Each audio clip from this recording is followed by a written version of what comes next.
Greater హైదరాబాద్లో పగటిపూట ఉష్ణోగ్రతలు పెరగడంతో సిటీ పబ్లిక్ ఇబ్బందులు పడుతున్నారు. ముఖ్యంగా టూ వీలర్స్ పైన వెళ్లేవారు, పాదచారులపై ఎండ ప్రభావం ఎక్కువగా ఉంది. ఫిబ్రవరి మొదటి వారంలోనే ఎండలు పెరిగితే ఏప్రిల్, మే నెలలో బయటికి రాలేని పరిస్థితి ఉంటుంది అన్నారు. ప్రభుత్వం చలువ పందిల్లో మంచినీటి వసతులు ఏర్పాటు చేయాలని కోరుతున్నారు పబ్లిక్. రాత్రి తొందరగా చీకటి అయిపోతుంది, పొద్దున లేస్తేనేమో ఎండ వచ్చేస్తుంది. ఇంకా 3 నెలలు రావాల్సిన ఎండాకాలం తొందరగా వచ్చేసింది. ఇంకా ఏమో మళ్ళీ ఇది కాలం మొత్తం వాతావరణం చేంజెస్ మొత్తం బయటికి రావాలంటే భయం అవుతుందన్న నాకైతే.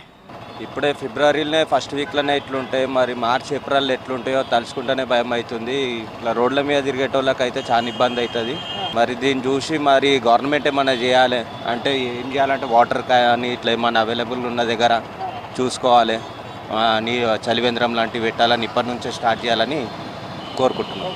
మంచి ఎండాకాలం ఎండ కొట్టినట్టు కొడుతున్నది. మరి ఇది మరి ఇక మనం ప్రిపేర్ అవుదామంటే ఇదేమో హెల్మెట్ ఇది తప్పదా. ఫిబ్రవరిలోనే చాలా ఎండలు పెరిగిపోయాయి. ఇప్పుడే మే నెలలో ఇంకా ఎక్కువ ఉండే అవకాశం ఉందని అనుకుంటున్నాం. బయటకు వెళ్ళాలంటే చాలా హీట్ ఉంది, ఇప్పుడే ఎక్కువ పెరిగిపోయింది. ఇప్పుడే సమ్మర్ లాగా ఉంది.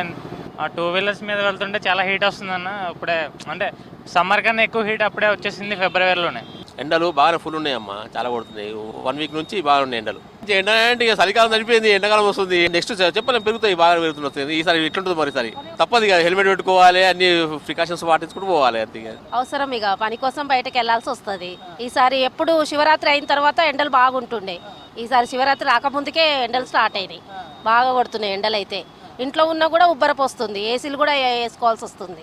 ఎండలు అయితే చాలా ఉన్నాయి ఈసారి అయితే. చలి ఎంత పెట్టిందో ఎండలు కూడా అంతే ఉంటాయంట ఈసారి చాలా. ఇక ముందు ముందు ఇంకెంత ఉంటాయో ఏమో, బయటికి వెళ్ళాలంటే భయం అవుతుంది.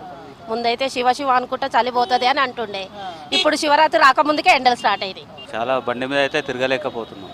ఇప్పుడే ఏప్రిల్ అయితే ఇంకా తిరగలేము, ఇక ఇంటి దగ్గరే కూర్చోవాలి. తప్పని కష్టాలు. ఇక అదే జాబ్ చేసుకునే వాళ్ళకైతే తప్పని కష్టాలు.